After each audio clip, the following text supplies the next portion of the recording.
नमस्कार दोस्तों, अगर आप भी तैयारी करते हैं उत्तर प्रदेश पुलिस कांस्टेबल की या फिर एसएससी जीडी की या किसी भी वनडे एग्जाम की तैयारी करते हैं, अगर उसमें रीजनिंग, मैथ, जीके, जीएस या हिंदी पूछा जाता है तो ये वीडियो आपके लिए है। तो दोस्तों, पिछले वीडियो में लेक्चर नंबर 1 में हमने देखा था दोस्तों, ये मानसिक अभिरुचि, बुद्धिलब्धि एवं तार्किक क्षमता का सादृश्य परीक्षण एनोलॉजी के हमने 50 क्वेश्चन देखे थे। ठीक है ना दोस्तों।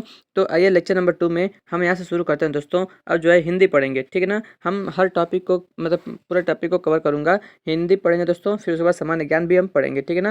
तो अब आइए हिंदी को शुरू करते हैं।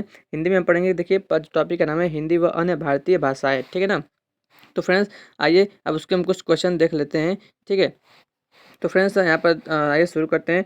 एक एक क्वेश्चन को हम देखेंगे और एकदम ध्यान से देखेंगे, ठीक फ्रेंड्स। तो यहाँ से आइए शुरू करते हैं। देखिए, हिंदी व्याकरण का मौलिक ज्ञान, ठीक है ना। तो यहाँ से आइए पहला क्वेश्चन देखते हैं फ्रेंड्स। तो देखिए पहला क्वेश्चन क्या है फ्रेंड्स। पहला क्वेश्चन है ये कि भाषा की मूल इकाई है। दोस्तों 4 ऑप्शन है, इसमें से कौन सी इकाई है भाषा की मूल इकाई है दोस्तों। ऑप्शन नंबर बी, ध्वनि, ठीक है ना। तो ये पूरा एक्सप्लेनेशन हम पढ़ेंगे दोस्तों। भाषा की सबसे छोटी इकाई वर्ण यानी कि ध्वनि है। भाषा की सार्थक इकाई वाक्य है। वाक्य से छोटी इकाई उपवाक्य, उपवाक्य से छोटी इकाई पदबंध और पदबंध से छोटी इकाई पद होता है यानी कि शब्द होता है। और पद से भी छोटी इकाई अक्षर होता है और अक्षर से छोटी इकाई ध्वनि या वर्ण होता है। यानी कि भाषा की मूल इकाई क्या है, ध्वनि या वर्ण है, ठीक है ना। जैसे उदाहरण देख लीजिए, राम शब्द में 2 अक्षर रा और म है, ठीक है। और 4 वर्ण हैं, र, आ और म और अ, ठीक है ना। तो ये 4 वर्ण हो गए, ठीक है फ्रेंड्स। तो भाषा की सबसे छोटी इकाई क्या होती है, मूल इकाई होती है ध्वनि या वर्ण, ठीक है ना। अगला क्वेश्चन देखते हैं, क्या है कि शब्द की सबसे छोटी इकाई क्या कहलाती है। तो दोस्तों शब्द की सबसे छोटी इकाई क्या कहलाती है, वर्ण कहलाती है, ठीक है। देखिए यहाँ पर एक्सप्लेनेशन पढ़ लीजिए, यहाँ से बहुत कुछ आपको जानने को मिलेगा। शब्द की सबसे छोटी इकाई वर्ण या ध्वनि कहलाती है। हिंदी में कुल 52 वर्ण होते हैं, जिसमें स्वरों की संख्या 11 है, व्यंजनों की संख्या 33 है। अयोगवाह 2, अन और अह, और 2 द्विगुण होते हैं, ड़ और ढ़, तथा 4 संयुक्त वर्ण होते हैं, छ, त्र, ज्ञ तथा स्र हैं, ठीक है ना। तो फ्रेंड्स इसको याद रखिएगा, ठीक है। क्वेश्चन नंबर 3 देखते हैं फिर दोस्तों, क्या कह रहा है कि वर्णों के कितने भेद हैं। वर्णों के कितने भेद हैं दोस्तों। तो ऑप्शन सी यानी कि 2 भेद हैं। यहाँ पर देख लीजिए, वर्णों के 2 भेद होते हैं, पहला स्वर और व्यंजन। मूल स्वरों की संख्या 11 तथा व्यंजनों की संख्या 33 होती है, ठीक है ना। स्वर देख लीजिए, यहाँ पर 11 स्वर लिखे गए हैं, अ, आ, छोटी बड़ी, छोटा ऊ, बड़ा ऊ, री, ए, ओ, आओ, ठीक है ना।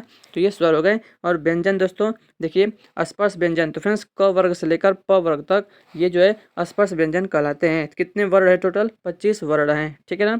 और दूसरा देखिए फ्रेंड्स, यहाँ पर अंतस्थ व्यंजन, य, र, ल, व, ये 4 जो है ये अंतस्थ व्यंजन कहलाते हैं, ठीक है ना। उस व्यंजन भी 4 होते हैं, बड़ा स, मूर्धन्य स, छोटा स और ह, ठीक है ना। तो फ्रेंड्स अब आए अगला क्वेश्चन देखते हैं। फ्रेंड्स कह रहा है कि श, जो बड़ा श है उसका उच्चारण स्थान है। तो दोस्तों कौन सा है, ऑप्शन बी तालु है, ठीक है। ठीक है फ्रेंड्स, तालु है। तो यहाँ पर देख लीजिए दोस्तों, तालु यानी कि तालव्य कौन से वर्ण होते हैं। देखिए, छोटी ई, बड़ी ई, च वर्ग, य और स, तो ये तालु यानी कि तालव्य है, ठीक है ना। अगर देखिए कंठ है यानी कि कंठ से बोले जाते हैं, अ, आ, अह, क वर्ग और ह, ठीक है। उसके बाद दंत है, देखिए दंत से त वर्ग और ल और स, ठीक है। उसके बाद मूर्धा यानी कि मूर्धन्य कौन से वर्ण हैं, री है, ट वर्ग, र और स, मूर्धन्य स, ठीक है ना फ्रेंड्स, याद रखिएगा। आइए फ्रेंड्स अब आगे देखते हैं अगला क्वेश्चन क्या है। क्वेश्चन नंबर 5 देखिए, कौन से शब्द में र व्यंजन नहीं है। तो ऑप्शन नंबर डी, मातृभूमि में र व्यंजन नहीं है, ठीक है ना। तो फ्रेंड्स देखिए, यहाँ पर लिखा हुआ है कि मातृभूमि शब्द में र व्यंजन नहीं है। मातृभूमि को अगर हम तोड़ेंगे दोस्तों तो देख सकते हैं म, आ, त, री प्लस दोस्तों भ, उ, म, ई, ठीक है। तो यानी कहीं भी इसमें र नहीं आया है, ठीक है ना। तो मात्र देख सकते हैं, मात्र ऐसे लिखा गया, क्रम का देखिए तोड़, ऐसे तोड़कर उसमें आप हिंदी पढ़े होंगे दोस्तों तो इसे तोड़ना जानते होंगे, ठीक है ना। तो आगे दोस्तों अगला क्वेश्चन देखते हैं, कौन सा व्यंजन नासिका द्वारा उच्चारित होता है। तो फ्रेंड्स ऑप्शन नंबर ए, जो ड़ है, ठीक है ना, वो जो है अड़ बोलते हैं ना। तो फ्रेंड्स ये जो है, जो ये नासिका द्वारा उच्चारित होता है। वर्णमाला में 5 वर्ण हैं जिनका उच्चारण मुख और नासिका से होता है। कौन सा है दोस्तों, अंग, इय, अण, न, म और अनुस्वार, ठीक है ना। तो याद रखिएगा दोस्तों। अगला क्वेश्चन देखते हैं, क्वेश्चन नंबर 7, स्वर रहित व्यंजन जब स्वर सहित व्यंजन से मिलता है तब क्या कहलाता है। ऑप्शन ए देखिए संयुक्ताक्षर, तो यही कहलाता है, यही सही है, ठीक है ना, संयुक्ताक्षर। देख लीजिए यहाँ पर इसका इसका जो विवरण देख लीजिए। जब कोई स्वर रहित व्यंजन स्वर सहित व्यंजन से संयोजित होता है तब यह संयोग संयुक्ताक्षर के रूप में जाना जाता है। छ, त्र, ज्ञ, स्र ये 4 संयुक्ताक्षर व्यंजन वर्णमाला में शामिल हैं। इनका विवरण है, देखिए जो छ है, छतरी वाला छ है, वो किससे किससे किससे मिलकर बना है, क और स से मिलकर बना है। त्र, त और र से मिलकर बना है। ज्ञ, ज, ज और ञ से मिलकर बना है। और स्र, स और र से मिलकर बना है, ठीक है ना। तो याद रखिएगा 4 जो ये संयुक्ताक्षर कहलाते हैं, ठीक है। अगला क्वेश्चन, क्वेश्चन नंबर 8, निम्न में तालव्य ध्वनि है। दोस्तों तो तालव्य ध्वनि कौन सा है? ऑप्शन सी बड़ा का जो बड़ा स है वो, ठीक है ना, स। यहाँ पर देख लीजिए स तालव्य ध्वनि है। निम्नलिखित ध्वनियाँ निम्नानुसार है। तालव्य दोस्तों देखिए, तालव्य तालु, छोटी ई, बड़ी ई, च वर्ग, य और स। ओष्ठ है दोस्तों, ओष्ठ देख लीजिए, उ, बड़ा उ, प वर्ग, ये सभी ओष्ठ है। मूर्धन्य देख लीजिए, री, ट वर्ग और र, स, ठीक है। कंठ्य अ, आ, क वर्ग, ह। दंत्य है त वर्ग, स और ल। तो फ्रेंड्स ये याद रखिएगा, यहीं से क्वेश्चन आते हैं, ठीक है। अगला क्वेश्चन देखिए, निम्न में से कौन सा वर्ण अघोष है? दोस्तों कौन सा है? ऑप्शन ए क जो है, क जो है वो अघोष है। फ्रेंड देखिए अघोष क्या होता है, सघोष क्या होता है। अघोष वर्ण जिन ध्वनियों के उच्चारण में स्वर तंत्रियों में कंपन उत्पन्न नहीं होता है उन्हें अघोष वर्ण कहते हैं। प्रत्येक वर्ग का पहला और दूसरा व्यंजन तथा श, स अघोष वर्ण हैं। तो फ्रेंड्स याद रखिएगा कि प्रत्येक वर्ग का पहला और दूसरा व्यंजन जो है वो अघोष होता है, ठीक है ना। और स भी ये अघोष होता है। और सघोष क्या होता है दोस्तों? जिन ध्वनि के उच्चारण में स्वर तंत्रियों में कंपन उत्पन्न होता है उन्हें सघोष वर्ण कहते हैं। प्रत्येक वर्ग का तीसरा, चौथा और पांचवा व्यंजन सघोष वर्ण कहलाते हैं। दोस्तों याद रखिएगा, पहला दूसरा अघोष होता है और तीसरा, चौथा, पांचवा सघोष होता है, ठीक है ना। यानी कि दोस्तों देखिए, जैसे क वर्ग अगर हम उदाहरण ले लें, क वर्ग, क, ख, तो क और ख दोस्तों ये अघोष हो जाएगा। और ग, घ, अंग ये दोस्तों फ्रेंड्स क्या हो जाएगा, सघोष हो जाएगा, ठीक है ना। आगे बढ़ते हैं। क्वेश्चन नंबर 10 देखिए दोस्तों क्या कह रहा है, वर्णों के समुदाय को क्या कहते हैं? तो ऑप्शन नंबर ए करेक्ट है, वर्णमाला, ठीक है ना। वर्णों के समुदाय को वर्णमाला कहते हैं। वर्ण भाषा की सबसे छोटी इकाई होती है, ठीक है ना। वर्ण को अक्षर भी कहते हैं। सर्वनाम क्या होता है? संज्ञा के स्थान पर प्रयुक्त होने वाले शब्दों को सर्वनाम कहते हैं। जैसे मैं, तुम, हम, वे, आप आदि शब्द सर्वनाम है। क्रिया क्या होता है? जिस शब्द से किसी कार्य का होना या करना समझा जाए उसे क्रिया कहते हैं। जैसे खाना, पीना, पढ़ना, सोना आदि, ठीक है ना। अगला क्वेश्चन देखते हैं, अय के उच्चारण में डैश और डैश की सहायता ली जाती है। तो फ्रेंड्स ऑप्शन नंबर सी सही है, कंठ और तालु की सहायता ली जाती है, ठीक है ना। तो यहाँ पर देख लीजिए, अय के उच्चारण में कंठ और तालु की सहायता ली जाती है। व के उच्चारण में दंत और ओष्ठ की सहायता ली जाती है। याद रखिए दोस्तों, अय के उच्चारण में कंठ और तालु, व के उच्चारण में दंत और ओष्ठ, ठीक है। अगला क्वेश्चन, क्वेश्चन नंबर 12, जिन वर्णों का उच्चारण स्वतंत्र होता है उन्हें कहते हैं? तो उन्हें क्या कहते हैं? उन्हें हम स्वर कहते हैं, ठीक है ना। स्वरों की सहायता से बोले जाने वाले वर्ण व्यंजन कहलाते हैं, ठीक फ्रेंड्स। अगला क्वेश्चन देखिए, ढ वर्ण का उच्चारण स्थान है डैश और वर्ग डैश है, रिक्त स्थान है तो सही विकल्प चुने। तो दोस्तों ऑप्शन नंबर बी ट वर्ग चौथा, यानी कि पहले क्या बनाएगा, ट वर्ग, यानी कि ढ वर्ण का उच्चारण स्थान है ट वर्ग और वर्ग चौथा है, ठीक है ना। नहीं दोस्तों यहाँ पर गलत हो जाएगा। देखिए ढ वर्ण का उच्चारण स्थान है कौन सा दोस्तों, ट वर्ग, और वर्ग जो है वर्ग चौथा वर्ग है, ठीक है ना। तो ऑप्शन नंबर बी आपसे करेक्ट हो जाएगा। और दोस्तों देखिए ढ वर्ण का उच्चारण स्थान है मूर्धन्य, यह ट वर्ग का चौथा वर्ण है, ठीक है ना। तो याद रखिएगा दोस्तों। अगला क्वेश्चन देखिए, हिंदी वर्णमाला में स्वरों की संख्या है दोस्तों कितनी है? 11, ठीक है ना। यानी कि हिंदी वर्णमाला में स्वरों की संख्या 11 है, जो इस प्रकार है, अ, आ, छोटी ई, बड़ी, छोटा ऊ, बड़ा ऊ, री, ए, ऐ, ओ, औ, ठीक है ना। 15वां क्वेश्चन, वर्णमाला का कौन सा अक्षर पुल्लिंग नहीं है? तो ऑप्शन नंबर सी वर्णमाला का छोटी बड़ी अक्षर पुल्लिंग नहीं होता, अन्य सभी अक्षरों से पुल्लिंग बनेंगे, जैसे सूची, मौनी, मांडवी आदि, ठीक है ना। अगला क्वेश्चन देते हैं, क्वेश्चन नंबर 16, च वर्ग ध्वनियाँ किस वर्ग में आती हैं? दोस्तों ऑप्शन सी तालव्य में आती हैं। यहाँ पर देख लीजिए, च वर्ग च, छ, ज, झ, ञ ध्वनियाँ तालव्य के अंतर्गत आती हैं। कंठ में क वर्ग क, ख, ग, घ, अंग की तथा दंत में त वर्ग की त, थ, द, ध, न ध्वनियाँ आती हैं, तथा वर्त्स्य वर्ग र, स ध्वनियाँ दंत मूल मसूड़ा के अंतर्गत आती हैं, ठीक है ना। र और स वर्त्स्य वर्ग कहलाती हैं, ठीक है ना। देखिए 17 नंबर क्वेश्चन है कि द अ क श अ। दोस्तों इसको हम अगर एक शब्द में बनाएंगे तो क्या बन जाएगा, तो ऑप्शन नंबर ए दक्ष बनेगा, दक्ष। ठीक है ना, आइए देख लेते हैं यहाँ पर।